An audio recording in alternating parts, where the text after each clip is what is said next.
What's up, guys? How are you? Como vocês estão?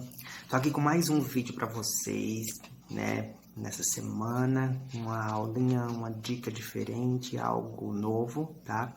E hoje nós vamos falar de uma classe de verbos muito interessante na língua inglesa, uma classe de verbos que tem uma nomenclatura diferente no português, tá? São os verbos modais, tá? Verbos modais.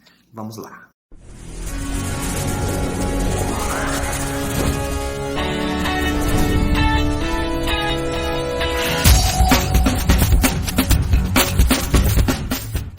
Então, gente, o que são os verbos modais?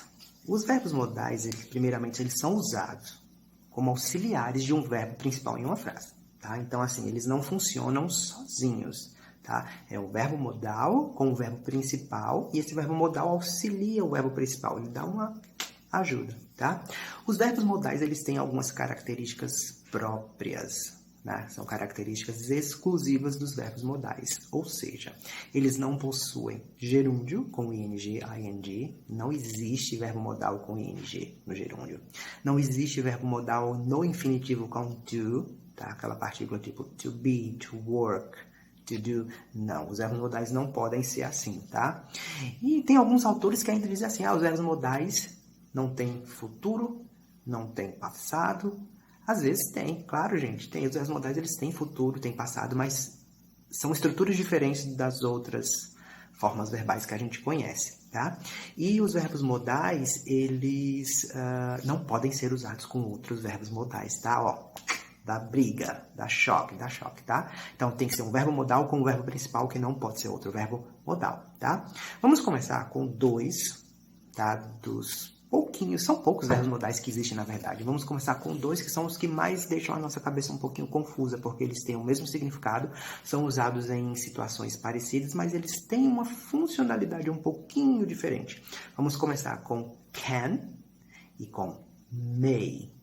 E o que esses dois verbos significam é o verbo poder. Tipo, eu posso fazer tal coisa, tá? Mas, vamos começar com can. O can, que significa poder, ele pode expressar 4 coisas na nossa vida, no modo geral.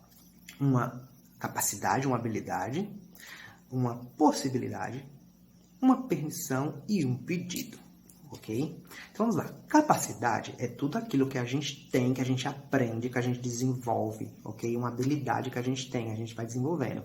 Então, falar outra língua, dirigir, cozinhar, praticar algum esporte, são habilidades que a gente aprende, então eu posso usar o verbo modal can para descrever essas habilidades, ok? Então, por exemplo, aqui na frase they can cook. They can cook.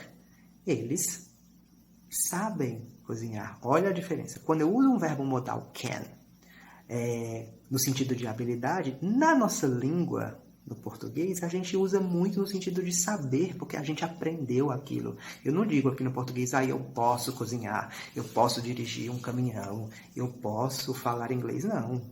Eu sei cozinhar, eu sei falar inglês, eu sei dirigir um caminhão, tá? Por mais que, se a gente for pensar que saber é outro verbo, mas no contexto de capacidade e habilidade, I can, para nós, significa eu sei, ok? Uma possibilidade é algo que pode acontecer ou não. Isso vai depender de vários fatores, né? Mas eu vou pegar uma frase aqui para vocês, I can help you tomorrow. I can help you tomorrow. Eu posso ajudar você amanhã. Gente, se eu vou ajudar amanhã ou não, vai saber. Pode ser que aconteçam N coisas na nossa vida que dê para que isso não aconteça. É uma possibilidade, tá? I can help you tomorrow, certo? E aí, simplesmente eu digo assim, can you come with me? Can you come with me? É um pedido, tá? É um pedido. Eu tô te pedindo, te perguntando, tá? Você pode vir comigo? Can you come with me? Ok? E mais uma de possibilidade, das 4 que eu anotei aqui para vocês. David can speak English. Olha, David, como você é legal. David can speak English. Então, eu tenho David can speak English. They can cook. São 2 frases que expressam uma habilidade, uma capacidade. I can help you tomorrow. Uma possibilidade. E can you come with me? É um pedido, tá? Tô te perguntando, can you come with me? Ok? E aí, vamos pensar agora, nesses exemplos, vamos pensar no may. May é outro verbo modal que significa poder. Tá? Porém, o may, ele é mais formal do que o can. Tá? E o may, ele só é usado em possibilidade, em pedido, em permissão. Ele não é usado com sentido de capacidade. Tá? Ah, mas por quê? Porque a língua diz que é assim, a gente tem que aceitar, tá? A vida é assim mesmo, bola pra frente, ok? Então, ó, eu não posso dizer I may cook, no sentido de eu sei, tá? Eu sei cozinhar, tá? Não posso dizer David may speak English. David pode falar inglês, ou David sabe falar inglês. Não nesse contexto, tá? Mas, ó, I can help you tomorrow. Eu posso dizer I may help you tomorrow. Tipo, I may help you tomorrow. Só que quando eu uso may, a possibilidade disso acontecer é muito mais remota do que com can, porque may é mais formal. I can help you tomorrow, tá? Eu posso te ajudar amanhã. I may help you tomorrow quer dizer que eu posso ser, talvez te ajude, talvez te ajude, tá? E assim por diante, tá? Na outra, ó, can you come with me? Eu não vou poder usar um may, gente. Por quê? Porque may, quando a gente faz um pedido, quando a gente faz um request, que é um pedido, eu só posso usar com I e we. I e we. É a vida. Então, poderia fazer assim, ó. May I come with you? May I come with you? Eu posso ir com você? Então, aí funciona, tá? Então, ó, may só pode ser usado em request, nos pedidos, com I e we, tá? Quando eu faço um request, que é um pedido com can, eu estou sendo informal, tá? Informal. É interessante que o can, ele é usado muito mais no dia a dia pelos nativos americanos, britânicos, australianos, do que o may, tá? Por mais que o may seja mais, gramaticalmente falando, mais adequado nos requests, nos pedidos, o can é usado, tá? Agora, vocês podem acrescentar no request, no pedido, a palavra please, que aí dá uma suavizada na questão do can ser um pouco informal. Então, naquela pergunta, ó, can you come with me? Eu posso colocar, can you come with me, please? Can you come with me, please? Você pode vir comigo, por favor? Então, eu estou sendo um pouco mais formal, digamos, um pouco mais educado. Não que o can seja uma falta de educação, tá? Mas eu estou sendo um pouco mais formal, tá? Estou me aproximando um pouco mais do que o may, tá certo? Me aproximando mais da formalidade que o may tem. Então, vamos lá, vamos recapitular. Can é o verbo modal que expressa capacidade, pedido, permissão e possibilidade. Ou seja, ability, uma capacidade, uma habilidade, permission, permissão, request, pedido e possibility, possibilidade. O may, ele representa, ou ele pode representar possibility, possibilidade, request and permission, pedido e permissão. Never ability, nunca uma capacidade, tá? Então vamos pegar mais alguns exemplos para a gente ver, tá? Ó, vou pegar exemplos bem similares para vocês verem uma comparação de como é que a gente usa may e can. Olha essa frase. I can cook. I can cook. Isso é uma capacidade que eu tenho, certo? I can cook.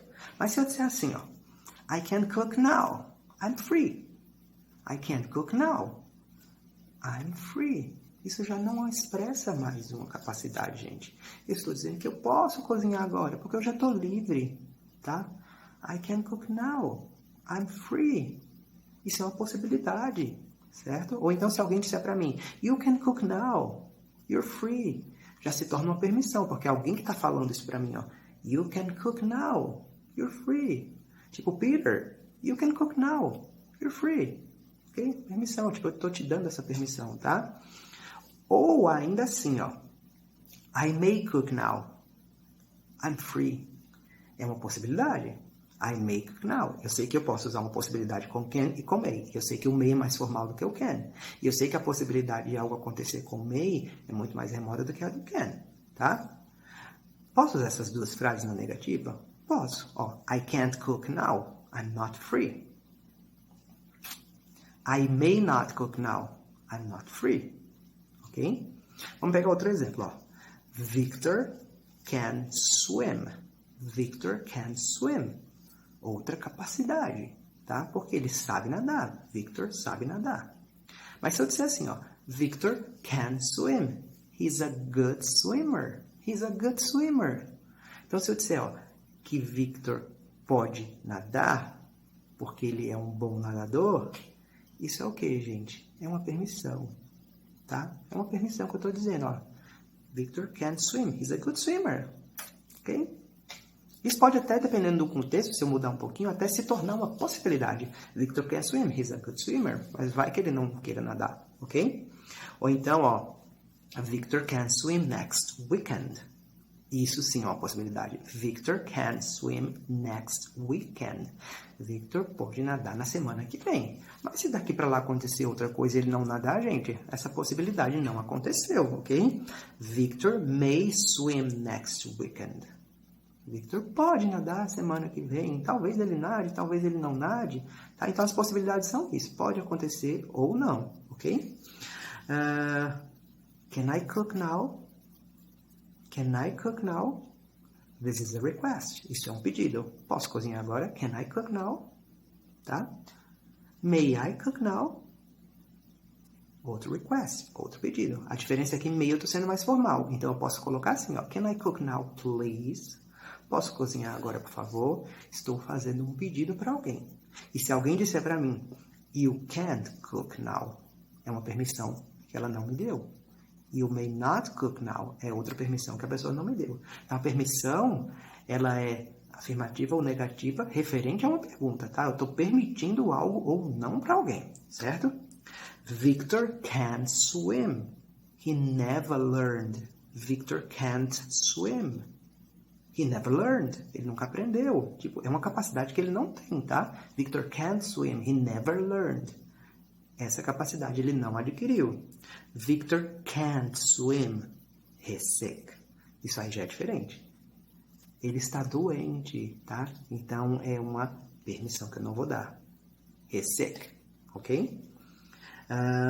Mais um aqui, ó. Oliver can go to your house tonight. Oliver can go to your house tonight. Certo? É uma possibilidade. Que ele vá ou que ele não vá. Oliver may go to your house tonight. Outra possibilidade. Mas que com may, isso é mais difícil disso acontecer do que com can, tá? Então, vamos lá. Na hora que eu tenho as frases afirmativas,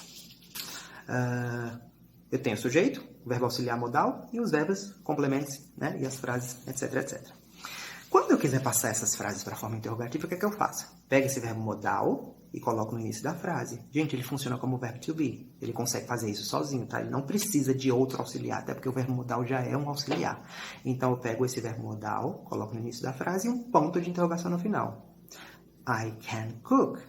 Can I cook? Ponto de interrogação. I can go. Can I go? Ponto de interrogação. May I go? Ponto de interrogação, tá? Negativa, eu preciso do not. Not, não é not, tá? Not. E esse not, ele vai na frente do may e vai na frente do can. A diferença é que com may não existe forma abreviada. É may not, tá? You may not go. I may not go, tá? O can, ele tem 3 formas negativas. Can, not, separados. Cannot, junto. Então vai ficar C-A-N-N-O-T, cannot. E a abreviação, can't, tá? A abreviação no dia a dia, a gente sabe que as formas abreviadas são muito mais usadas no dia a dia, nos discursos, na fala, do que as formas completas. Ah, mas isso quer dizer que eu não posso usar a forma completa? Pode, claro, deve, aí vai de cada um. Cannot, can't ou cannot, separado, tá? Então, a gente tem o verbo modal, que ele tem uma característica muito dele, que ele não tem infinitivo, ele não tem gerúndio, tá? Ele não tem particípio também, ou seja, ele não tem as formas verbais que os verbos assumem, certo? Dizem que ele não tem futuro, que ele não tem presente e que ele não pode ser usado como outro verbo modal. E aí a gente pensa, tá, então é por isso que ele não tem futuro, porque futuro é o will. E o will é um verbo modal. Então não posso colocar o will com can para falar de futuro. Ah, professor, mas como é que eu vou usar uma frase no futuro no sentido de poder? O próprio verbo can funciona como futuro e eu coloco uma partícula de futuro na frase, como a frase que eu coloquei aqui para vocês. Ó. Cadê? Deixa eu me localizar. Achei. I can help you tomorrow. I can help you tomorrow. Eu posso te ajudar amanhã. Gente, isso é algo que ainda vai acontecer. Então é futuro, tá? Não preciso de will, tá? O mesmo vale para may, tá? May não pode ir junto com will, tá? E aí nós temos também, de verbos modais, nós temos could e might. O could seria o futuro do pretérito ou passado de can, tá? Então funciona como poderia ou pude, tá? E o might é só o futuro do pretérito, poderia, tá? O could, ele não pode ser usado também com capacidade, certo? Ele é só usado com pedido, permissão e possibilidade.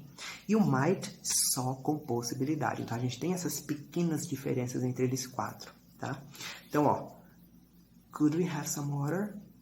Could we have some water? Posso beber um pouco de água? E ainda posso colocar o please. Could we have some water, please? Olha como fica muito legal. It could rain tomorrow. Oh, it could rain tomorrow. Outra frase que dá a entender um futuro do pretérito, porque eu estou colocando também a palavra tomorrow. It might rain tomorrow. A possibilidade de chover amanhã com might é muito mais remota do que com could. Tá? It could rain tomorrow. Pode ser que sim, pode ser que não. Possibilidade. It might rain tomorrow. Também é uma possibilidade, mas é uma possibilidade mais remota. Tá? Ok? Fred couldn't go to Brandon's party. Fred couldn't go to Brandon's party. Ó, Brandon's party. Gentification que a gente viu, ó, na aula anterior, tá, gente? No outro... Tem até um videozinho ainda para também sobre isso. Fred não pôde ir para a festa de Brandon. Fred couldn't go, tá? Ele não teve permissão, ok? Por algum motivo, certo? Então, gente, verbos modais é isso. São verbos simples, tá? O uso deles é simples. A gente pode confundir um pouquinho na questão, às vezes, de saber, meu Deus, será que isso é uma capacidade? Será que isso é um pedido, uma permissão, uma possibilidade? Eu uso may, eu uso might, eu uso can, eu uso couldn't, eu uso could. É formal? É informal? Na prática, no treino e com os usos que a gente vai tendo dentro das frases, a gente começa a entender a diferença entre eles, certo? É uma questão de memorização, de treino, de prática. Prática mental, prática oral, prática escrita e prática de leitura, que são as 4 habilidades que o inglês tem. Reading, writing, speaking, and reading, writing, speaking, and listening. E a da escuta, ok? Então, eu espero que vocês tenham gostado e a gente se vê na próxima. Tchau!